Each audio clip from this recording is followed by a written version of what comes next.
কি ফাইজা, মামুনি এখানে বসে আছো কেন? ঘুমাতে হবে না? এ বলদি তুমি তো বলো আমাকে বের হয়ে আমার কান্দন দিকে একের গড়িয়া যাইস না। নিজের স্বামীরে চোখে চোখে রাখবি। সকালে তো স্কুল আছে। মাইয়া লোহের তাই করতে হয়। যা আম্মা, ইয়ে খায়রুল কই? খায়রুল কি চলে গেছে? ও আব্বা, আব্বা ওই যে অফিসের এত কাজের চাপ, তারপর চাপটা দিন দিন এত বেড়ে গেছে, বাসায় এসেও রাত জেগে জেগে কাজ করতে হয়। মানে রাত জেগে জেগে কাজ করে আবার সকালে অফিসে যাই।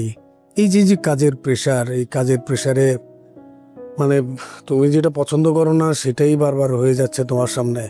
মানে কখন যে আমি রেগে যাই, কখন যে আমি ঠান্ডা থাকি, আমার মেজাজটা কিটকিটে হয়ে যায় আমি নিজেও বুঝি না। আব্বা, আব্বা আমি সরি, আমি তোমাদের সামনে চিৎকার চেঁচামেচি করছি, তুমি আমাকে ক্ষমা করে দিও।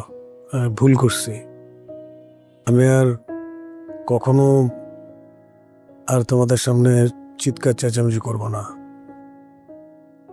বা ওই যে তোমার মনে আছে না, আমি যে বললাম যে আমাদের নতুন ফ্ল্যাটে যে আমরা উঠবো, তখন কিন্তু তোমরা ওই কোনার রুমটায় উঠবা। ওইখানে ওঠার জন্য এখন থেকে প্রিপারেশন নিতে হবে, বাড়িতে এখন থেকে সব কিছু গোছগাছ করতে হবে, একবারে চলে আসতে হবে। তখন কিন্তু ওই সময়টা পাবা না, আমরা খুব তাড়াতাড়ি উঠবো আর কি, ঠিক আছে? বা মানে জিনিসটা হচ্ছে কি, যে আমি তো ঠিকই করে ফেলছি। ঠিক যাও তো, এখন কথা বলতে ভালো লাগতেছে না। যাও দাদু ভাই, রসিও ভক্ত।